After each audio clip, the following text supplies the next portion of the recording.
Welcome, everyone. I'm Robert Maciejko, co-founder of the INSEAD AI Community. Today, we're excited to speak with Gary Marcus, who's been at the forefront of critical discussions on AI for years. Gary is a leading voice in AI, known for his critical insights into the industry and challenges to mainstream thinking. Cognitive scientist, entrepreneur, best-selling author, Gary founded Geometric Intelligence, which was later acquired by Uber. He's a professor emeritus at NYU and the author of acclaimed books, including Rebooting AI. Today, we'll be discussing his book, Taming Silicon Valley. I've read the book in full with great interest, as you should. You're getting a sneak peek today, so it's a premiere in a way.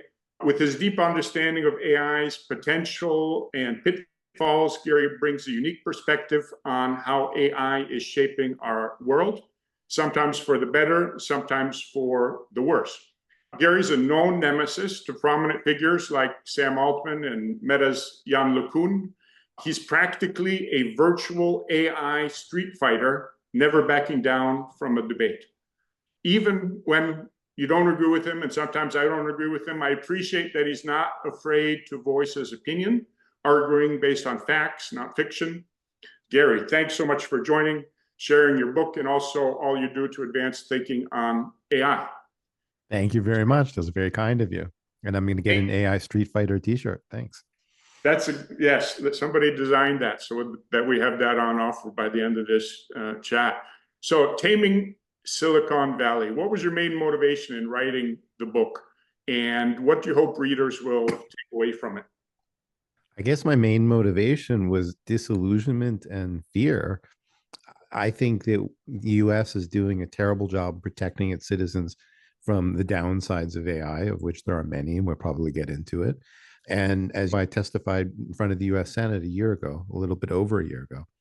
And when I was there, it seemed like the senators understood the urgency of the situation and were maybe going to do something about it. And it quickly became clear to me that no, in fact, nothing was going to happen, that the big companies had the ear of Silicon Valley and that we were likely to get nothing. And that was going to leave us vulnerable to misinformation and to covert racism from these systems, cybercrime, and so forth and so on. And also that long-term risks, AI leaving our control in some fashion, were possible, and there was nothing really to address those either. I wrote the book very much in urgency, like in a space of 2 months, trying to get it out before the upcoming elections, because I want citizens to realize how important this is. And it's just as important as immigration policy, tariffs, anything else. AI policy is really going to shape our world, and I want people to wake up. Yeah, we don't have much in terms of legislation on the books, at least at the national level at the moment. Generative AI threats. In your book, you discuss the 12 biggest immediate threats of Gen AI. Those include disinformation, cybersecurity risks, non-consensual deepfakes. Which of these do you think are the most pressing, and how can we mitigate them effectively? And what I find interesting is you focus on practical risks rather than the doomsday scenarios some focus on, in my view, as shiny objects to distract from more pressing things. I do talk a little bit about the doomsday stuff, and we can get there, but there are so many immediate risks. It's actually hard to rank them. If I rank them, I would probably start with the threat of misinformation, which includes both with text using generative AI. Of course, misinformation is much older, but generative AI has really accelerated the problem. And it also includes deepfakes. The threat there to democracy is very real. Like our current election in the US, for example, is razor thin margin, too close to call. And so last minute deepfakes could actually sway the election. And that's fundamentally undemocratic and could have very long-term consequences. I would probably put that number one as my biggest fear, and it has been for several years. That's part of what shifted me over to working more on AI policy than AI research, was fears around disinformation. But there are many others. For example, how do you rank deepfake porn used to harass teenage girls, where you now have these apps that, quote, nudify someone non-consensually. That's a huge problem. It's a different kind of problem. It depends on what your values are. Or take covert racism in these systems. They're being used to make job decisions, hiring who should we interview and so forth. And it's pretty clear from a recent study in Science, and hardly surprising given how these things work, that there is covert racism. You get a different answer if you speak in standard American English than if you don't, and things like that. So, I mean, there are many very serious risks that it almost doesn't make sense to rank them. If I must, I'll rank disinformation first, because democracy and the democratic process has so many downstream consequences for so many other things. But there are lots of serious problems. We may also see cyber attacks like we've never seen before. Wouldn't be surprised. And people will also use misinformation to manipulate markets, and that itself could lead to accidental wars. For example, somebody might get the idea that if they mess with the infrastructure using AI agents or something like that, that they can short the market. And someone else might think, oh, the Russians did this to us, when the Russians didn't really, and you wind up rattling sabers and you suddenly wind up in a war. That's maybe a low probability event as opposed to misinformation disrupting an election, which is a high probability event. But that could lead to many dead people if we had an accidental war that we shouldn't have had. So it's a lot. It is a lot. And you and I are both active on X, on Twitter, and people ask me there, wait, nothing's wrong. There's no risks. Nothing's happening. I said, have you looked at your Twitter feed? Every second post seems to be some sort of a deepfake, and including the owner of the platform sharing things that are not true. That are deepfake, right? The owner of the platform has, in fact, shared deepfake videos of presidential candidates. That's not hypothetical, which is your point. That's actually happened. And people might know that they're not real, but it doesn't matter. It still can change opinions. It still can stay in your memory as you go to vote or not. Let me insert one other study that just came out by Elizabeth Loftus and some others, Patty Mays at MIT, showing that large language models can implant false memories in people. People aren't even aware of it. Just because there is some evidence presented and you don't note it, or you think that you're not being affected by it, doesn't actually empirically mean that you aren't affected by it. Exactly right. Yeah, I saw that research. What about a different topic, hallucinations? Why do AI systems still struggle with hallucinations, and what are potential real world risks, especially in high stakes areas? You've talked before in the book about healthcare, legal systems. I'll take one step back and say that it's not a logical necessity that an AI system hallucinate, but it is an inherent consequence in generative AI. So generative AI is just one approach, but it's one that's getting 95% of the attention, 95% of the investment. Your GPS system that you use to navigate when you're in an unusual city is an AI system built on different principles, and it doesn't hallucinate. It doesn't make up highways or whatever. It's a fact, however, about generative AI and how it works. So the way generative AI works is, rather than having some database the way that your GPS navigation system does, it breaks all the information it sees, and it sees a lot. Essentially, the whole internet is the way they're doing it now. They train on the whole internet. When they do that training process, they break everything that they see into small bits of information, very small bits of information, and learn statistical contingencies between those. So every time it says something, it's actually reconstructing what might be plausible at some moment, not by having an understanding of the world, but just what did people in these situations say. Situations that you ask it about may not be the same as the ones that it was trained on. In that reconstructive process, it blurs things together. One example I gave in my TED talk was a system blurring things together and thinking that on March 18th, 2018, Elon Musk died in a car crash. Some people who own Teslas have died in car crashes, and he owns Tesla, the company, but those are not the same thing. The system can't do that kind of nuanced reasoning. It also can't verify things against known databases. Another favorite of mine is one of these systems said, I have a pet chicken named Henrietta, and it just completely invented that. But it turned out that someone else with the same first name as me, Gary, illustrated a children's book about Henrietta, a pet chicken. He wrote a biography of me, took some things straight from Wikipedia, and then it took some other things straight from this other dude, and it just reconstructed them all together into this big mess. So why does that matter? It matters if you're using these things to write news because they'll make stuff up. If you use it to write legal briefs, which people have done, it makes up cases, which has happened and made some judges pretty upset. If you use it for medicine, it can make things up. Also, if you use it for medicine, for example, it doesn't really understand the difference between a child and an adult. So it may give you terrible pediatric advice because it doesn't understand the nuance of a difference between a 60-pound child and a 160-pound adult. If you, God forbid, use this in nuclear weapons, it could really be a disaster. And I will mention, as I did in the book, that there was actually a proposed bill prohibiting the use of AI without humans in the loop for the launch of nuclear weapons. That bill did not pass through Congress. So one of the things we don't have protection from is using insane hallucinatory systems that aren't really all that smart. We're vulnerable to people saying, "Yeah, I'll just put that in the nuclear weapons." And that ties with another theme of the book, which is hype. Silicon Valley has persuaded, I think incorrectly, a lot of people to think that they're close to AGI. And so the tools are getting overused. And the risk of hallucinations would be minimal if these things were just used in a laboratory, right? If people were just testing them out, trying to do the science, and maybe there was an alpha test with 1,000 people and they were carefully warned. But when you have the entire general public, including Congress and so forth, being persuaded by all the hype, and there are techniques to anthropomorphize the systems, which fools people. We saw that yesterday in Strawberry. You wind up in this situation where people may use these hallucinatory systems in very serious places of responsibility, and that's very dangerous. Not all Gary's had pet chickens named Henrietta.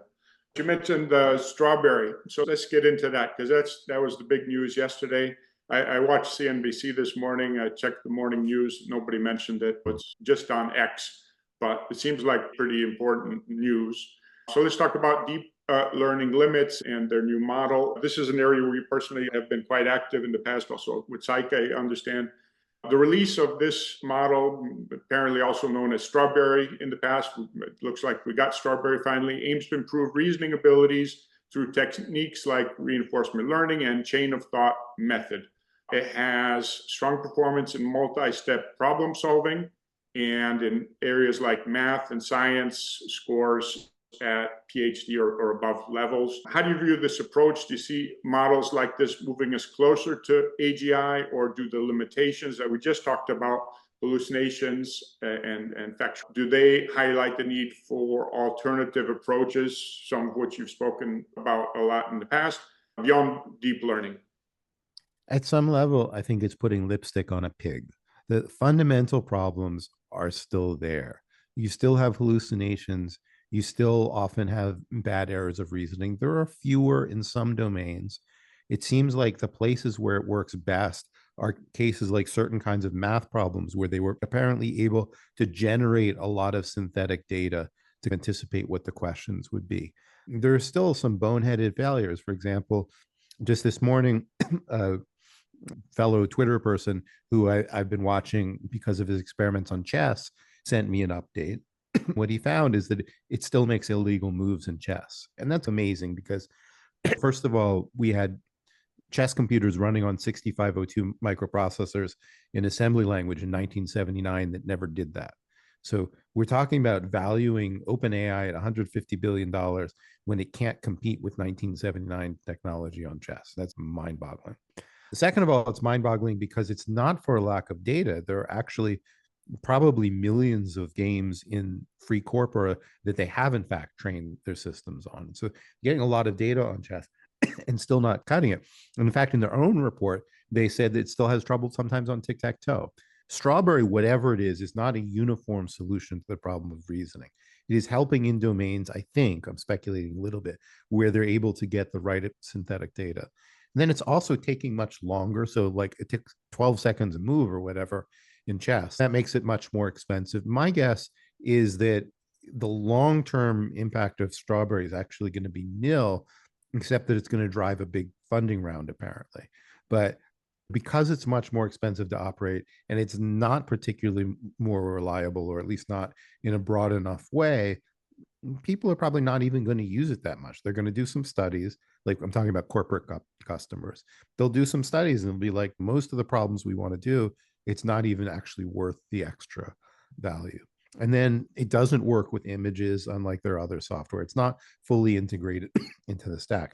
I think it's having a lot of short-term impact on X, as these things do. People get excited, but it's not really a revolution. And I will note that yesterday I wrote a hot take on Twitter. I like to do this when these new models come out. I like to have something an hour later giving my 9 guesses or whatever about how they'll go, and like to see how they stand the test of time. And what's interesting is that Sam Altman gave a hot take too. He didn't call it that, but he said, excuse me, when you look at it, it's just not as impressive after you play for a little while. It's limited and so forth. Altman, who's had much more chance to play with it than I, actually came out in the same place, which is like, yeah, it helps some of the time, but this is not AGI. I think he even said that.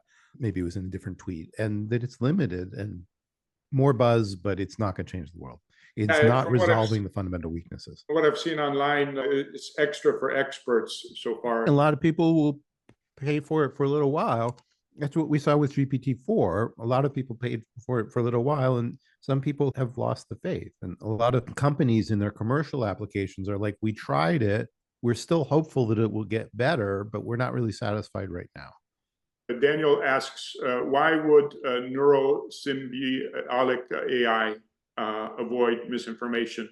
So neurosymbolic AI, it's not a no-brainer, but it has potential in terms of being able to solve misinformation. What I would say, in fact, is that it's a necessary but not sufficient condition for avoiding misinformation. The only way you can really avoid misinformation is if you can fact check, especially if you're talking about using generative models that create answers in real time to an arbitrary question. You must be able to fact check them. If it tells you Elon Musk died in a car crash, you have to be able to fact check.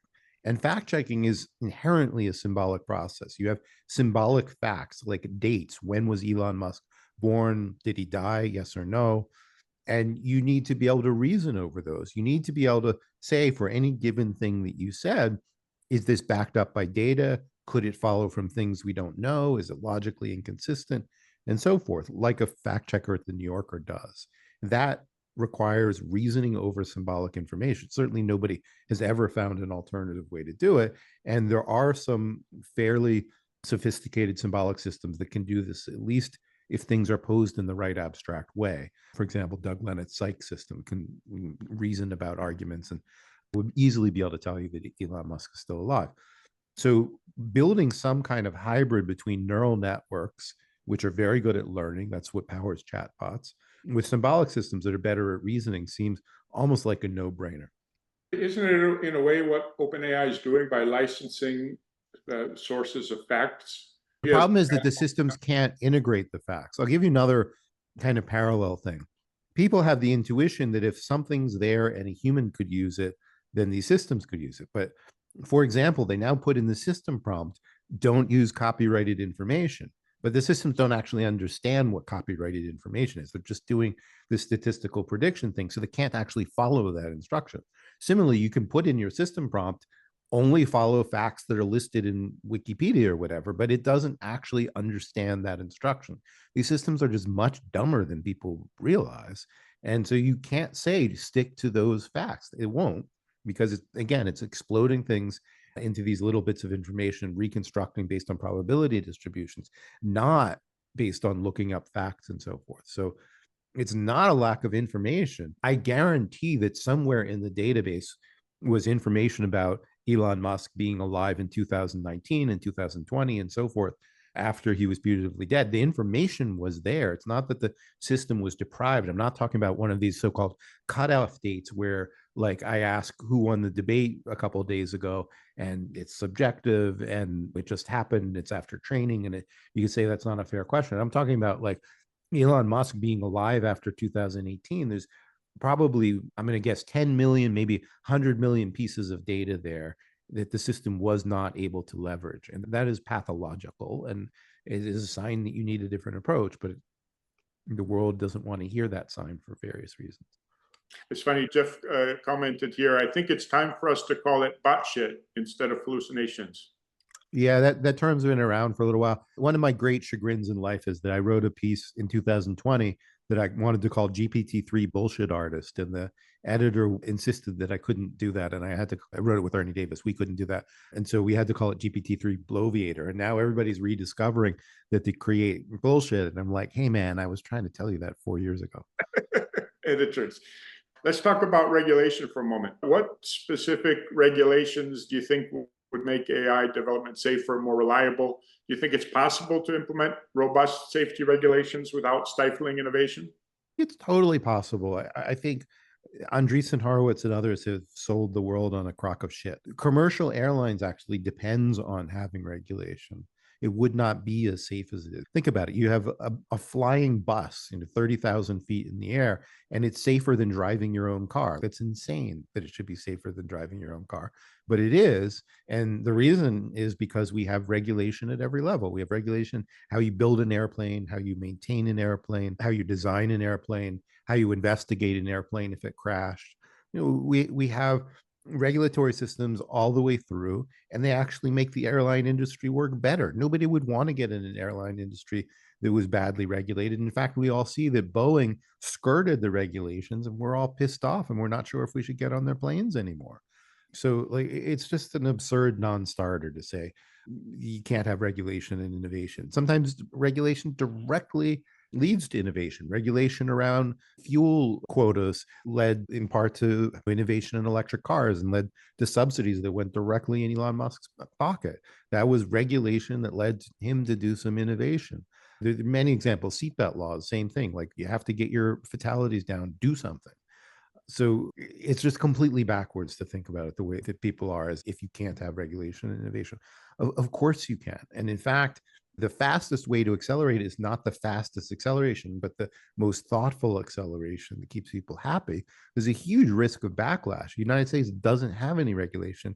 There could be some kind of major disaster, let's say a cybercrime disaster. Then people might be like, shut it all down, just shut AI down, which is not what I want. I want us to get to a good, positive AI that helps everybody. I'm not trying to get us to shut down AI, but if these anti-regulatory people have their way, which they may, we're going to get to situations where there's a big backlash. And already there's a backlash. Taylor Swift led some of that backlash just the other night. In her statement endorsing Kamala Harris, she also pointed to AI-generated misinformation. The tides are changing against AI. Tech was enormously popular for a while. Everybody loved Facebook at first. Everybody loves their iPhone. People are starting to really be concerned about AI. And the greed of these companies, I think, is actually eventually going to hurt them. It's funny. I watched the Oprah Special last night about AI with my wife. I forewent the pleasure, but I've heard of it. Surprisingly, it was relatively deep compared to what I expected. My wife afterwards was concerned. And I think that's the same reaction a lot of people would have once they understand what we've just been talking about, that they don't control and nobody's controlling. Everybody should be excited about AI and concerned. That's actually quite right. You should be excited.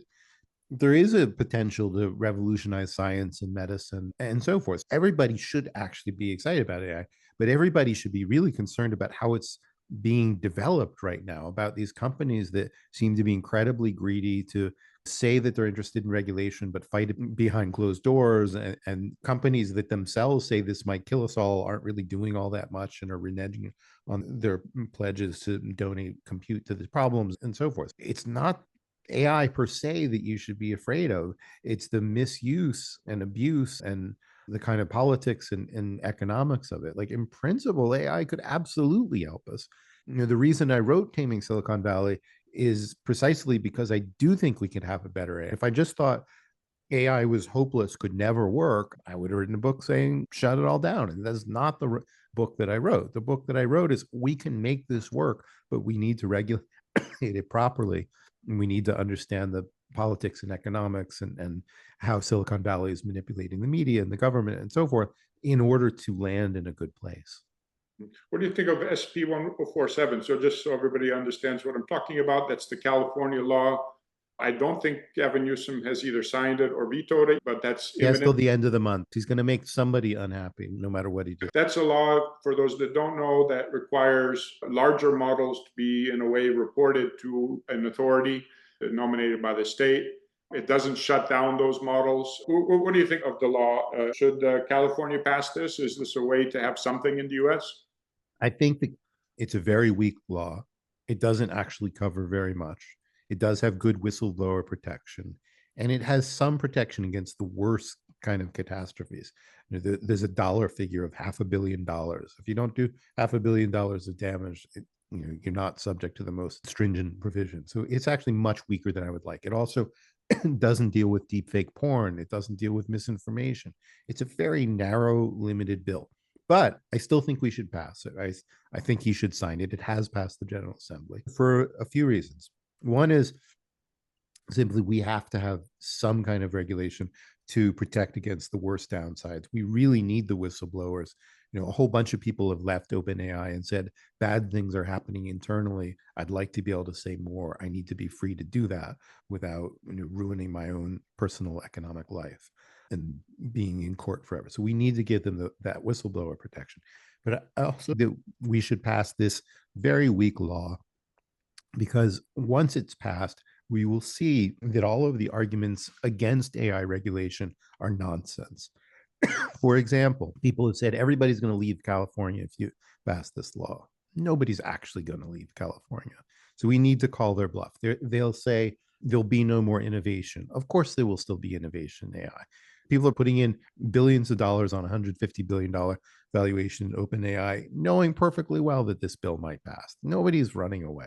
We need to reshape the question from should you have AI regulation at all, which is just stupid. Yes, you should, to what is the right AI regulation? We have to get all this noise out of the channel. So once Newsom passes this, not a lot will change, but we'll realize that these venture capitalists with a lot of money at stake were actually full of shit, and that AI can proceed perfectly fine. We're talking about like companies want to run billion-dollar training runs, and maybe they have to do $1 million worth of paperwork. That's nothing compared to what an airline has to do to invent a new airplane. Like it's trivial. You can easily pay it. It's not going to, stifle innovation in any way whatsoever. And we need to see that. We need to actually see that happen in order to get people to screw their heads back on straight. There's a question coming in from Tim Gordon, and I had a similar one. Is anybody of the AI developers doing this right? If you think about Anthropic, DeepMind, OpenAI, or is none of the companies really a benchmark in doing this right? I think the closest is DeepMind. They have an actual scientist or person who thinks like a scientist, not a card-carrying scientist. I think he has a PhD, Demis Hassabis. And he deeply understands science. He cares for science. He's used AI to help science with AlphaFold. He has a much broader perspective on what might actually work in AI than I have seen, for example, coming out of OpenAI.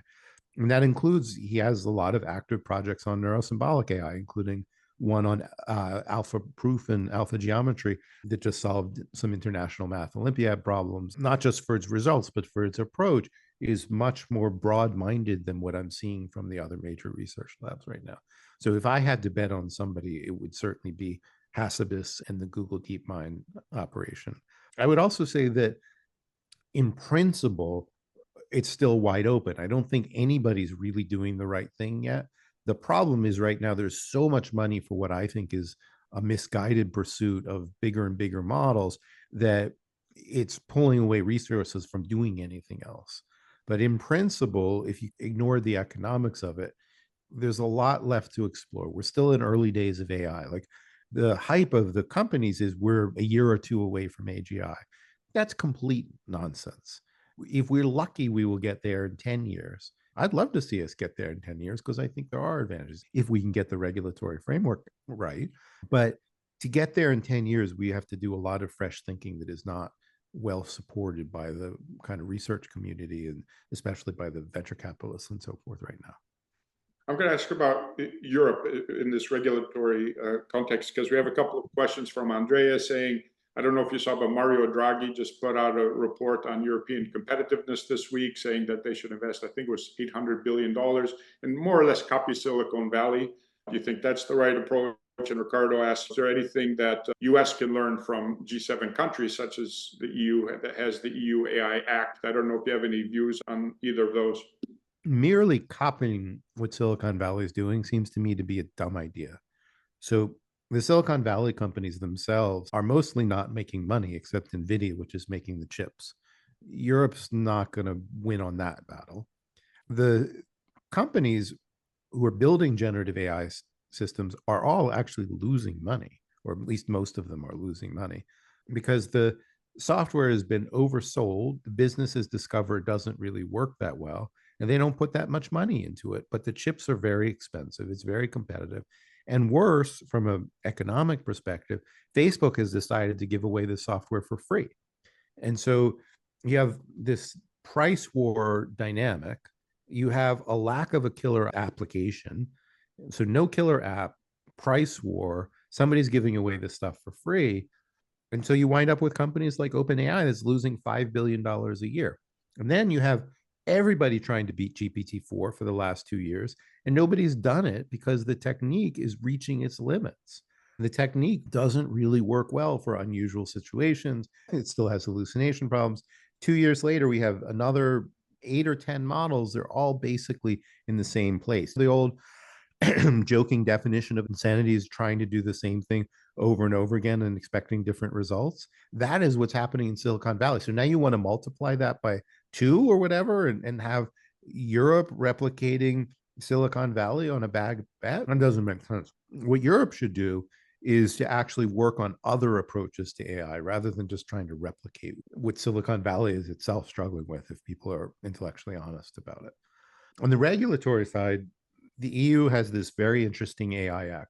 It's much better, I think, than anything that has passed in the United States. That's almost trivial because nothing has passed in the United States. There's still a lot of questions about how it will be realized in practice. So in the abstract, it's very good. Now we have to avoid, or they have to avoid, the kind of bad things that happened with GDPR, where it just led people to have to press lots of buttons about cookies and make people mad and so forth. It's a little too early to call. It's a good experiment.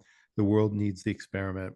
The structure of the bill is good. I haven't read the final version, which is over 1,000 pages, and I know a lot of things changed at the last minute, so I can't line by line tell you what I think of it. But overall, the spirit of it is right, and if the execution is good, it could be a great thing.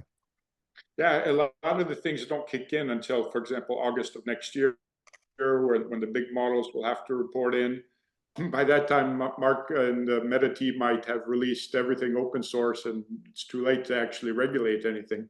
I would point out that Gen AI is just one approach to AI. I think it's a problematic one. I think it will fail in the end. I think we're already seeing signs of those failures. And so, in a way, this is dress rehearsal for something more serious to come. People will come up with better ways of doing AI. It might take a year, it might take 5 years, it might take 10, 20, I don't know. If you put in the right regulatory framework now, whenever the next innovation comes, we can do better. We failed on this one in many ways. We failed to vet it to see what the risks were before releasing it. We failed to control its distribution in any way whatsoever. So bad actors are using it. We can learn from those mistakes and maybe do better next time. I have a question where you're uniquely placed to give an answer. It's from Tommy. What always surprised me was that psych knowledge base couldn't be an API to integrate into a backend with an LLM type of scheme. Does such a concept of openai AI joining with psych make sense? I still struggle to understand how deep learning can be compatible with programmable knowledge reasoning. There's lots in that question. I love it. The first thing I'll say is that Doug Lenat, who made psych, passed away last summer, and his last paper is actually with me on this topic in archive. So you can look up Lenat Marcus 2023 in archive. And the last section of our paper, his final paper, contemplates a bunch of ways in which you might integrate psych with LLMs. And some of the things that we contemplated, for example, DeepMind actually did, not exactly, but did things in similar spirit in their alpha geometry and alpha proof papers. But the latter part of your question, I think, is on target, which is it's not obvious how to do the integration very well. If the output of a large language model were some kind of structured representation, a knowledge graph or something like that, then you could conceivably have a pretty direct interface to knowledge databases like psych. But the problem is what you get is basically a sentence, and that sentence is not a well-structured piece of knowledge that you can easily work with. You have to pull out from it what it means, which means doing semantic parsing at a level that nobody's ever been able to accomplish. And so I don't see any trivial integration. I think there are some things that you can do, but most of the things that you can do are kind of band-aids. They're not full-going solutions. So this is where I think one of the most important innovations. I see someone saying, yeah, you can have a JSON, but what kind of JSON do you actually get out of it? Is it structured to give you the things that you want? So there have been experiments trying to integrate psych with Wolfram Alpha, and you get some positive results and you get some craziness. Just think, for example, about these river crossing problems, which maybe some of you have seen. Like you have a goat and some cabbage and a man, a woman, you go across the boat. You could get a JSON out of your large language model system, but if it doesn't understand what are the relevant factors in that problem, even if you fed it into, let's say, a theorem prover type system that could trivially solve the problem if it's set up correctly, you may actually wind up with pretty wonky output because the system is not, in fact, extracting the JSON or structured representation or logical form or whatever it is that you need. I actually have a joke about this, which I always think is funnier than anybody else does, but I'm going to tell it to you anyway. It's actually two jokes. So the first joke is not mine. It's a guy sits around and tells his friend, I've got a perpetual motion machine. And his friend says, yeah, I don't know if you really have a perpetual motion machine. And the first guy says, yeah, I do. I just need one part. Oh, yeah. What's that part? Oh, it's the one that goes back and forth and back and forth. So all you need to hook up an LLM to a system like psych is that one little part that parses your natural language output or even your JSON into well-structured, reliable data that you can put into a theorem prover. But the problem is that actually is what AI has been trying to do for 75 years. It's actually really hard. And we're not actually that much closer to solving it than we were, say, 5 years ago. Some people smile. That's good. If the joke lands with anybody, I'm happy. Thank you, Fabio. It still made my day that somebody got the joke. Copyright. You've been a voice on copyright. Generative AI systems rely on vast amounts of copyrighted materials that they've scraped without permission in most cases. What should governments and developers do to address this? That's an easy one, actually. Some of these are really hard questions. How do you integrate large language models with databases like psych and reasoning engines? This one's easy. And we already know the answer. It's just people don't want to do it. The answer is you must license your content. We figured that out with music and Napster, right? The first solution we tried was you can download whatever you want. It was super cool to download whatever you want and not have to pay for it, unless you're an artist, in which case it was completely and utterly unfair. People had lawsuits over it, and the courts wisely said the reason we have these things is so you can't steal. Same as we have reasons like you can't steal your neighbor's chair just because it's sitting on their patio. It's still stealing. When these guys say publicly available sources, they mean some stuff that is legit, like it's the Constitution of the United States, it's public domain. And they mean some stuff like we found it on Reddit because somebody put a copy of something over there. And that's much more like the table that you steal from your neighbor's porch. Yeah, they didn't bolt it down with steel, but you still took it. Like it's just because it was on their porch doesn't mean it was really publicly available for the taking. And the solution there is it's just dead obvious. The economics have to be worked out and so forth. So I guess I'm not being totally fair, but artists, writers, etc., should be compensated if machines trained on their stuff. I could actually imagine a form of AI that was not a big plagiarism machine, but that's not the form of AI that we have right now. Like I wrote this paper in IEEE Spectrum in January with Reed South, and we showed that you could say things like, give me an Italian plumber, and Midjourney would pump out Mario. Like you didn't say, give me Mario. You said, give me an Italian plumber. And when it gives you Mario, that is plagiarism. Come on. And systems like that obviously have essentially stored representations of popular stuff. They should pay for them, period. End of story. The only reason there's, again, it's like the Gen AI companies have been good at stretching the Overton window. OpenAI went with a straight face to the House of Lords and said, we can't make our AI unless you give us all this stuff for free. And House of Lords didn't buy the argument, and nobody should. Why should we give OpenAI the free fruits of other people's labor? There is no reason. They have money. They can license it. Next question. It's a tough question. I haven't seen much guidance from the US government level. In Australia this week, it came up that Meta was training its visual presentations on all the public posts. So they have actual proof of that now. That's what Mark's been saying. But when that becomes public, and especially with the EU AI Act kicking in next year, I think we're going to have a lot of discussion about that. One of the important things in the EU AI Act, by the way, is there is a call for transparency of training materials, but an implementational question is at what level is that transparency? Like how much detail they have to go into, how much they have to acknowledge the use of copyrighted sources and be specific about it. If I was drafting that, I would make them disclose every single copyrighted material they did and ask for every single one. What is the licensing arrangement with it? And if you are using a copyrighted material that you don't have a license arrangement for, then you can't release your model. You just get that right. And I think we should totally insist on changed the that. New York Times case where they had to prove that it was being regurgitated. If they actually had the source data that the model was trained on, then it would be a pretty easy case to prove. One of the things that makes that complicated, it's obvious that they trained on New York Times materials because the demonstrations of it, but you don't actually know if they took it from the Times website or, for example, from Reddit. So especially like with someone like the Times, other people reprint without permission their stuff, and then that gets in the training material. Actually weeding it out is not a trivial problem. These systems can't do attribution. So when you write a journal article, you're supposed to cite your sources, right? These systems don't actually, they're black boxes. They don't know what their sources are. So there is nothing in Midjourney that says that the system has drawn on Mario. Everything was exploded, as I keep saying, into little bits. They reconstruct it, but they don't know where those little bits came from by the time they do it on the output. And so they can't say these are the sources, which actually leaves the user in jeopardy because users might do this. It's Mario, probably everybody recognizes it. But if it's a professional photographer who works for National Geographic and their art gets ripped off, nobody's going to notice. And you say, I want a nice picture of Iceland, and it gives you a nice picture of Iceland, but it's actually somebody's picture of Iceland.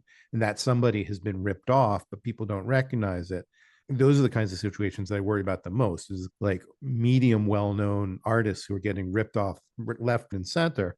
And the system itself can't tell you that's what it did. We call that a failure of attribution. The technology just doesn't do it. You could imagine some other technology that somebody invents maybe could keep track of sources, but these technologies don't. What about some advice for the listeners? We're at INSEAD AI Community. INSEAD's a business school, leading global business school, and many of the listeners are from INSEAD today. What advice would you have for them to learn about AI professionally, how to learn AI professionally, and what kind of careers for such people in AI? I don't know if you have any thoughts on that. It's hard to have good advice on that because the field is moving very quickly. I think knowing some psychology and cognitive science is something most people don't do, but prepares you well to sift what claims are true and what claims are bullshit. Training beyond your immediate narrow field is probably always a good idea, and the cognitive sciences would be valuable. I don't think we're that good at predicting 10 years from now what any business is going to be like.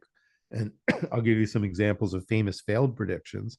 Jeff Hinton said that we may as well stop training radiologists in 2016 because he thought deep learning would replace radiologists. So far, no radiologists have been replaced, even though hundreds of startup companies to do what he suggested have existed. And in fact, we have a shortage of radiologists. Take another example. Nobody really anticipated in 2016 that artists, the commercial artists, not necessarily fine artists who are always inventing new things, but commercial artists who are drawing concept art for a movie or something like that, nobody anticipated that they'd be in deep trouble, and they are. And so when you ask me, like, what should I do for my training and what's the job going to be like in a few years, I think that the intellectually honest answer to say is I don't know. But to understand as much as you can about what's going on.